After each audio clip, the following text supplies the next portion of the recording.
জুলাই সনদ কি বাস্তবায়ন হবে? আবার আপনাদেরকে জুলাই সনদের কথা মনে করে দিতেছি। জুলাই সনদ, তারপরে হচ্ছে হাদি হত্যার বিচার, রামিসার বিচার, এরপরে আরেকটি ঘটনা কি আমাদের মনে আছে, একজন ব্যক্তিকে পাথর দিয়ে মাথা বেড়ে আঘাত করে করে মারা হয়েছে। এগুলো তো আমরা সব কিছু ভুলে গেছি। রামিসার কথা, তারপরে হচ্ছে হাদির কথা তো আমাদের মনে নাই। হাদি হত্যার বিচার, তো রামিসার বিচার কিন্তু আদালতের রায় দেওয়া হয়েছে, তাকে ফাঁসি দেওয়া হবে।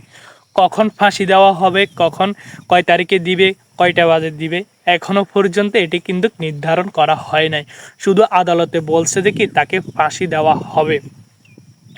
আমাদের বাংলার জমিনে মানে কোনো কিছু বাস্তবায়ন হয় না, মানে এটা কথা বলে যায়।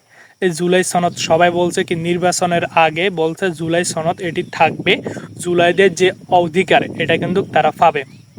এখন কি বাস্তবায়ন হইতেছে? কিছু হইতেছে না। তো দেখবেন দেখি এখানে রামিসার বিচার, হাদি হত্যার বিচার, হাদি মরছে আজকে অনেক দিন হয়ে গেছে। তো আমরা কি মনে আছে? মনে থাকবে না, আমরা ভুলে গেছি। তো আপনারা যারা এই ভিডিওটি দেখতেছেন তারা কমেন্টে লিখবেন জাস্টিস ফর হাদি। যারা ইউটিউব থেকে দেখতেছেন তারা ওইখানে জাস্টিস ফর হাদি লিখবেন, এবং যারা পেজ থেকে দেখতেছেন ওইখানেও লিখবেন। আর যারা টিকটক আইডিতে এই ভিডিওটি দেখতেছেন ওইখানে আপনারা জাস্টিস ফর হাদি লিখে দিবেন। তো এটা হচ্ছে আমাদের বাংলাদেশে এগুলো সম্ভব। এখানে কোনো কিছু বাস্তবায়ন হয় না, শুধু মুখ দিয়ে বলে যায়।